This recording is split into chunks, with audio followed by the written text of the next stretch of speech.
வணக்கம். காயமே உடலே மருத்துவர், காய்கறிகளே மருந்து. உணவிலும் மாற்றம், உடலிலும் மாற்றம். உணவை மருந்தாக்குங்கள், மருந்தை ஒரு பொழுதும் உணவாக்காதீர்கள். உச்சந்தலையில இருந்து உள்ளங்கால் வரை உண்டாகக்கூடிய குறைபாடுகள் அனைத்தையுமே நாம் உண்ணக்கூடிய உணவின் வழியாகவே முற்றிலும் குணப்படுத்த முடியும்.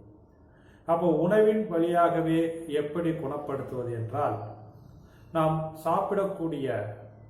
சாப்பிடுவதற்கு தேர்ந்தெடுக்கக்கூடிய அந்த காய்களையும் கீரைகளையும் அதனுடைய தன்மை மாறாமல், அதாவது காய் காயாகவே இருக்க வேண்டும், கீரை கீரையாகவே இருக்க வேண்டும், ஆனால் சாப்பிடக்கூடிய பக்குவத்தில் இருக்க வேண்டும். இப்ப சமைத்தல் என்று சொன்னால் அது பக்குவப்படுத்துதல்.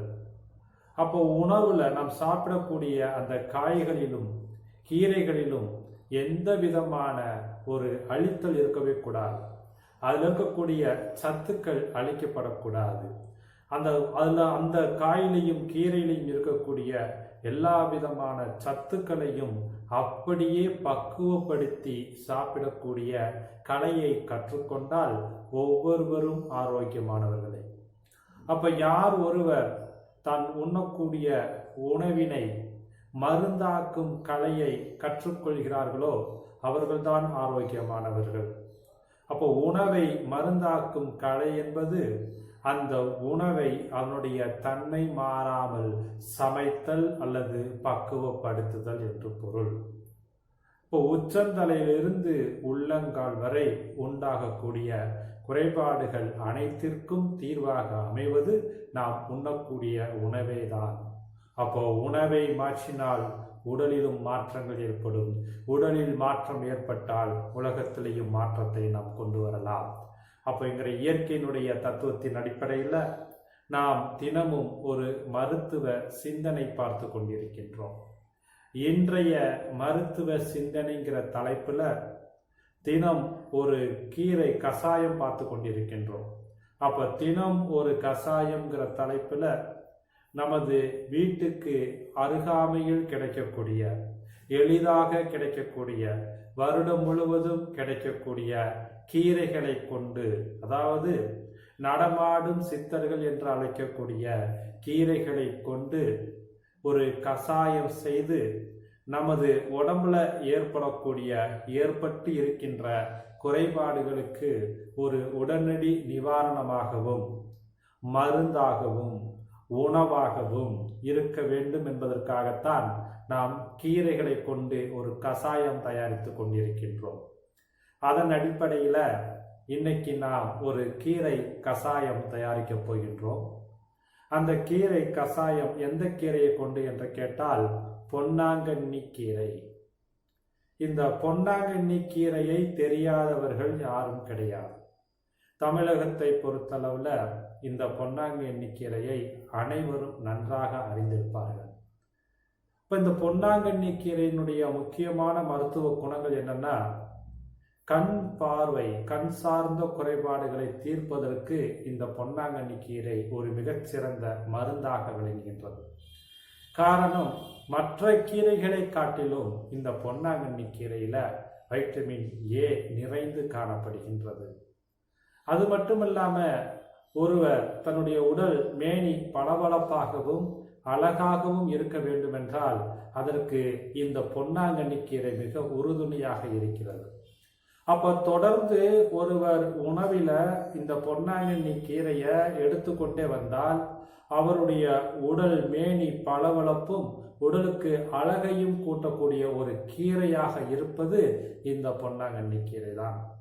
இந்த பொன்னாங்கண்ணி கீரையை தொடர்ந்து ஒருவேளை உணவாக யார் ஒருவர் தினமும் ஒருவேளை உணவாக இந்த பொன்னாங்கண்ணி கீரையை தொடர்ந்து சாப்பிட்டு கொண்டு வருகிறார்களோ அவர்களுக்கு கண் சார்ந்த குறைபாடுகள் அனைத்துமே முழுமையாக நீங்கப்படும்.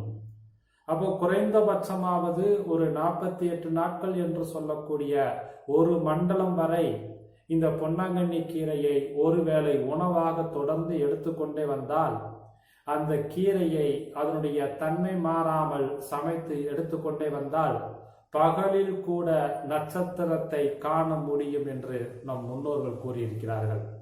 அப்ப பகலில் கூட அவ்வளவு சூரிய வெளிச்சத்திலும் கூட நட்சத்திரங்கள் எங்கே இருக்கிறதுங்கிற ஒரு பார்வை கூர்மையை அதிகரிக்கக்கூடிய ஒரு கீரையாக இருப்பது எது என்று கேட்டால் இந்த பொன்னாங்கண்ணி கீரை தான். இந்த பொன்னாங்கண்ணி கீரையை பொறுத்தளவுல நாம் இன்றைக்கு இந்த பொன்னாங்கண்ணி கீரையை வைத்து ஒரு கசாயம் தயாரிக்க போகின்றோம். இந்த பொன்னாங்கண்ணி கீரை கசாயம் என்ன கசாயம் என்று கேட்டால் பொன்னாங்கண்ணி கீரை மிளகு கசாயம். பொன்னாங்கண்ணி கீரை மிளகு கசாயம். இந்த பொன்னாங்கண்ணி கீரை மிளகு கசாயம் நமது உடம்புல எந்த குறைபாடுகளுக்கு நிவாரணத்தை அளிக்கக்கூடியதாக இருக்கிறது என்றால் கண்களினுடைய பார்வை திறனை கூர்மைப்படுத்துவதற்கும் கண் சார்ந்த குறைபாடுகளை போக்குவதற்கும் உதவக்கூடிய ஒரு அற்புதமான கசாயமாக இன்றைக்கு நாம் தயாரிக்க போகின்றோம். அப்ப இன்றைக்கு தயாரிக்க போகின்ற அந்த கசாயத்தினுடைய பெயர் என்ன? பொன்னாங்கண்ணி கீரை மிளகு கசாயம். அப்ப இந்த கசாயம் தயாரிப்பதற்கு தேவையான பொருட்கள் 2 கை அளவு பொன்னாங்கண்ணி கீரை, 2 கை அளவு பொன்னாங்கண்ணி கீரை, மிளகு ஒரு 10 இருந்து 15 மிளகு, சீரகம் 1 ஸ்பூன் அளவுக்கு, பூண்டு ஒரு 10 பல்லு, மஞ்சள் தூள் 5 சிட்டிகை, பெருங்காயம் சிறிதளவு. அப்ப இந்த பொன்னாங்கண்ணி கீரை மிளகு கசாயம் செய்வதற்கு தேவையான பொருட்கள் என்னன்னு பார்த்தோம். பொன்னாங்கண்ணி கீரை 2 கை அளவு, மிளகு 10 இருந்து ஒரு 15 மிளகு, சீரகம் 1 ஸ்பூன் அளவுக்கு, பூண்டு ஒரு 10 பல்லு, மஞ்சள் ஒரு 5 சிட்டிகை, பெருங்காயம் சிறிதளவு. அப்ப இத்தனை பொருட்களை கொண்டுதான் நாம் பொன்னாங்கண்ணி கீரை மிளகு கசாயம் செய்ய போகின்றோம். இப்பொழுது நாம் செய்முறை பார்க்கலாமா? முதல்ல கசாயம் செய்வதற்கு ஒரு பாத்திரத்தை எடுத்துக்கொள்ள வேண்டும். இரண்டாவது தேவையான அளவுக்கு பொன்னாங்கண்ணி கீரையை ஆய்ந்து நல்ல இலைகளெல்லாம் தேர்ந்தெடுத்து பழுப்பு இலைகளெல்லாம் நீக்கிவிட்டு நல்ல இலைகளெல்லாம் தேர்ந்தெடுத்த இலைகளை சுத்தப்படுத்திய பின்பு அதனை பாத்திரத்தில் போட வேண்டும். முதல்ல கீரையை சுத்தப்படுத்தணும். சுத்தப்படுத்தின கீரையை எடுத்து பாத்திரத்துல போடணும். அதற்கடுத்து மிளகு தட்டி ஒரு 10 இருந்து 15 மிளகு எடுத்திருக்கோமா இல்லையா, அந்த மிளகை எடுத்து தட்டி பாத்திரத்துல போட்டு, சீரகத்தையும் பாத்திரத்துல போட்டு, பூண்டு 10 பல்லு எடுத்திருக்கோமா இல்லையா, அந்த பூண்டை சிறிதாக தட்டி பாத்திரத்தில் போட்டு, 5 சிட்டிகை மஞ்சள் தூளையும் போட்டு, சிறிதளவு பெருங்காய தூளையும் பாத்திரத்துல போட்டு ஒரு 2 செம்பு தண்ணீர் அளவு ஊற்ற வேண்டும். 2 செம்பு தண்ணீர் அளவுக்கு ஊற்றி அடுப்பில் வைத்து நன்றாக கொதிக்க வைக்க வேண்டும். அப்ப நன்றாக கொதித்து 2 செம்பு என்பது ஒரு செம்பு அல்லது 3/4 செம்பு அளவுக்கு வரும்படி பாதியாக சுண்ட வைக்க வேண்டும். அப்ப பாதியாக சுண்ட வைத்ததுக்கு பின்பு அதனை இறக்கி வடிகட்டி வைத்து கொள்ள வேண்டும். புரிஞ்சிருச்சா? இன்னைக்கு நம்ம செய்முறை எப்படி பார்த்தோம்? ஒரு பாத்திரத்துல அந்த ஆய்ந்து வைத்திருக்கக்கூடிய பொன்னாங்கண்ணி கீரை, மிளகு, சீரகம், பூண்டு, மஞ்சள் தூள், பெருங்காயம் இதெல்லாம் சேர்த்து 2 செம்பு தண்ணீர் ஊற்றி நன்றாக கொதிக்க வைத்து 1 செம்பு அல்லது 3/4 செம்பு அளவாக சுண்ட வைத்து அதனை இறக்கி வடிகட்டி வைத்து கொள்ள வேண்டும். ஓகேங்களா? அதற்கடுத்து இதை சாப்பிடும் முறை, காலை எழுந்தவுடன் முதல் வேளையாக இந்த கசாயம் செய்து குடிக்கலாம், அல்லது காலை 11 மணிக்கு குடிக்கலாம், அல்லது மாலை 5 மணிக்கு குடிக்கலாம். அப்போ உங்களுக்கு எப்பொழுது ஓய்வாக இருக்கிறீர்களோ, அப்போ ஓய்வாக இருக்கும் பொழுது இந்த பொன்னாங்கண்ணி கீரை கஷாயத்தை நீங்கள் குடித்து வரலாம். அல்லது சூப்பாகவே செய்து இதனை குடிக்கலாம். கஷாயமாகவும் செய்யலாம், சூப்பாகவும் செய்யலாம். ஓகேங்களா? அப்ப 2 வழிமுறைகளையும் ஒரே முறைதான், இரண்டுக்கும் ஒரே செய்முறைதான். கஷாயம் என்றால் பாதி அளவாக சுண்ட வைக்க வேண்டும். சூப்பு என்றால் நன்றாக கொதிக்க வைத்து இறக்கி வைத்துக் கொள்ளப் போகின்றோம். அவ்வளவுதான். அப்ப இந்த பொன்னாங்கண்ணி கீரை மிளகு கஷாயத்தை காலை வேளையில தொடர்ந்து குடித்து கொண்டே வந்தால், உணவு அதாவது பொன்னாங்கண்ணி கீரைய உணவுல சேர்க்க முடியாதவர்கள் இந்த கஷாயத்தை ஒருவேளை காலை வேளை தினந்தோறும் குடித்து கொண்டே வந்தால் அவர்களுடைய கண்களினுடைய பார்வை திறன் கூர்மையாகும். குடிக்க குடிக்க குடிக்க அவர்களுடைய கண்களுடைய பார்வை திறன் கூர்மையாகும். இந்த பார்வை திறன் கூர்மையாவது மட்டுமல்ல, அந்த கண் சார்ந்த கண்களில் ஏற்படக்கூடிய சிறு சிறு உபாதைகள், நாள்பட்ட அந்த சின்ன சின்ன பிரச்சனைகள் போன்ற கண் சார்ந்த குறைபாடுகள் அனைத்திற்கும் ஒரு தீர்வாக அமையக்கூடியதுதான் இந்த பொன்னாங்கண்ணி கீரை மிளகு கஷாயம். அப்ப பொதுவா கீரை சாப்பிட முடியாதவர்கள் இந்த கஷாயத்தை தயார் செய்து வைத்துக்கிட்டு தொடர்ந்து ஒரு வேளையாவது குடித்துக்கிட்டு வந்தால் கண்களுடைய பார்வை திறன் அதிகரிக்கும், பார்வை கூர்மையாகும் மற்றும் கண் சார்ந்த குறைபாடுகள் அனைத்துமே நீங்கும்.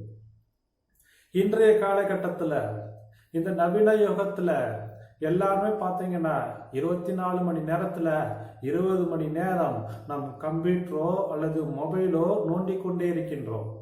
அப்போ இதுல பார்த்து கொண்டே இருக்கும் பொழுது நிச்சயமாக இன்றைக்கு இருக்கக்கூடிய தலைமுறையினர் அனைவருமே கண் சார்ந்த குறைபாடினால் பாதிக்கப்படுவோம். படிக்கின்ற குழந்தைகள் முதல் வயதானவர் வரை அனைவருமே இன்றைய நவீன காலத்துல நம்மை அடிமைப்படுத்திக் கொண்டிருக்கின்ற இந்த மொபைலின் வழியாக தொடர்ந்து நாம் பார்த்து கொண்டே இருக்கும் பொழுது கண்களுடைய பார்வை திறன் கூர்மை இது எல்லாமே பலவீனமடையும். அப்ப இந்த காலகட்டத்தில் இந்த குறைபாடுகளில் இருந்து விடுபடுவதற்கு இந்த பொன்னாங்கண்ணி கீரை மிளகு கஷாயம் மிக அற்புதமாக வேலை செய்யும். அது தவிர்த்து பார்த்தா இன்றைக்கு ஐடி ஃபீல்டில் உட்கார்ந்து கம்ப்யூட்டரவே பார்த்து கொண்டிருக்கக்கூடிய சகோதர சகோதரிகளுக்கு இந்த பொன்னாங்கண்ணி கீரை கஷாயம் மிகவும் ஒரு வரப்பிரசாதமாக இருக்கும். அவர்கள் வேலை முடித்து வீட்டுக்கு வந்த உடனே தினந்தோறும் ஒரு வேளை அவர்கள் இருக்கின்ற பகல் டூட்டியா நைட் டூட்டியாங்கிறத பார்த்து வீட்டுக்கு வந்த உடனே கட்டாயமாக இந்த பொன்னாங்கண்ணி கீரை கஷாயத்தை தொடர்ந்து குடிச்சுக்கிட்டு வந்தோம்னா அவங்களுடைய பார்வை திறன் கூர்மையும் அதிகரிக்கும், பார்வை திறனும் அதிகரிக்கும் மற்றும் அதனால் ஏற்படக்கூடிய கண் சார்ந்த குறைபாடுகளிலிருந்தும் அவர்கள் விடுபடலாம். அப்ப கீரையை பொன்னாங்கண்ணி கீரையை உணவாக எடுக்க முடியாதவர்கள் இந்த கஷாயத்தை பயன்படுத்தி கண் சார்ந்த குறைபாடுகளிலிருந்து விடுபடுவதற்கு அவர்கள் ஒரு சிறு முயற்சியாவது செய்து பார்க்கலாம் அல்லவா? கட்டாயம் செய்து பாருங்கள். அப்போ ஒரு செயலை 48 நாட்களாவது தொடர்ந்து செய்தால்தான் நாம் பலனை உணர முடியும். அப்ப இந்த கஷாயத்தை 48 நாட்கள் தொடர்ந்து குடித்து வாங்க, அதனுடைய பலனை உணருங்கள். பலனை உணர்ந்து மற்றவர்களுக்கும் அதனை கற்றுக் கொடுங்கள். மீண்டும் நாளைக்கு வேறொரு கீரையை வைத்து இன்னொரு எளிய வகை கஷாயம் செய்வது எப்படி என்பதை நாளை பார்க்கலாம். நன்றி, வணக்கம்.